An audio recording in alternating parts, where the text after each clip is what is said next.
A couple weeks ago, I published a video highlighting mass transit availability in Connecticut. The response was really great. Some questions, some critiques, a lot of nice comments, but overall it was a really fascinating conversation. Some people made brilliant suggestions and I was really appreciative. I was going to make notes of these corrections on the original story, but I felt that they deserved a little bit more attention. So I decided to create this video to respond to these comments and also to update the maps from the last video. Which reminds me, if you still haven't watched the original video, you should probably watch it before you watch this one.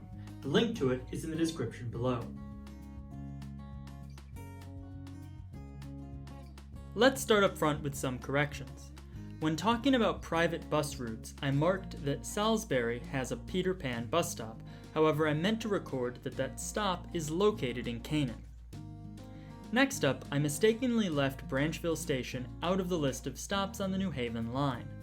It's only a stone's throw from Wilton, but it is undeniably a part of Ridgefield.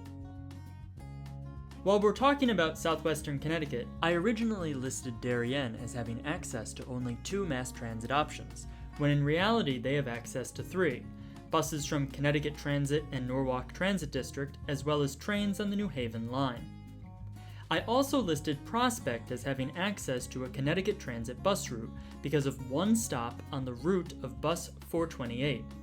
But if you look very closely at a map, you'll see that this bus stop is just barely still in Waterbury.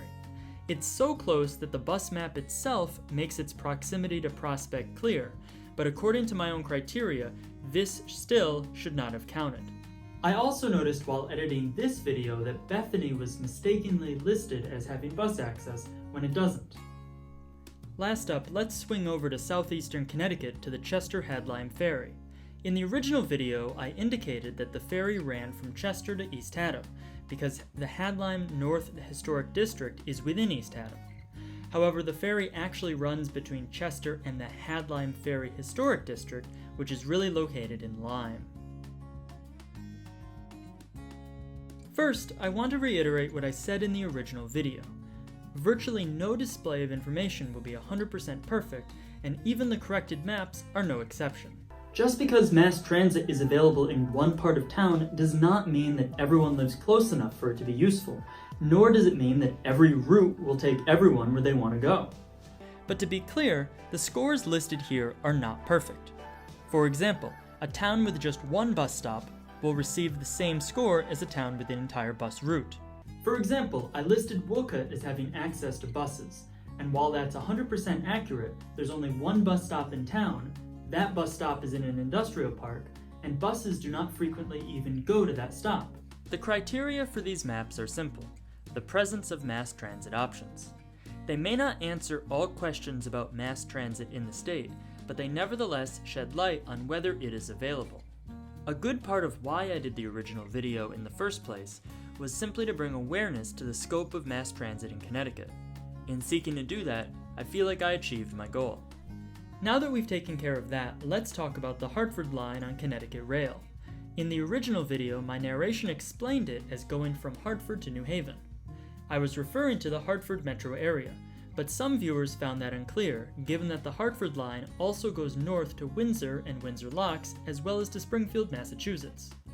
Both Windsor and Windsor Locks are in the greater Hartford area, but I should have been clearer.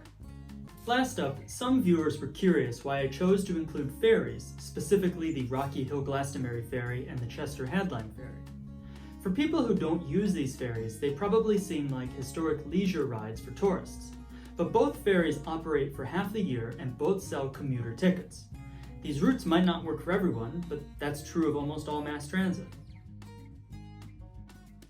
Now before we get to the updated composite map, I wanted to make one more point. Mass transit has a lot of positives. It's generally less expensive than driving, no need to worry about where to park the car, and it's far better for the environment. And this is all generally true even if people still own cars but use mass transit for part of the time. But I understand about the people who aren't so sure about realistically what an expanded mass transit system could look like in Connecticut. Where I live, for example, the closest bus stop is about a solid 45-minute walk away. And obviously, as I mentioned, zoning is a real issue. Many people live in communities clustered far away from stores, services, or mass transit stops. But there's one more argument for mass transit that I didn't discuss before: traffic. I don't know if I've ever met a resident of Connecticut who hasn't had some complaints about the congestion on the highways in the state. One of the best ways to have less congestion is to have fewer cars on the road. It's just a thought. In any case, here is the updated composite map. Updated versions of the other maps will also be available in the video description, and feel free to let me know in the comments if there's anything else that needs correction.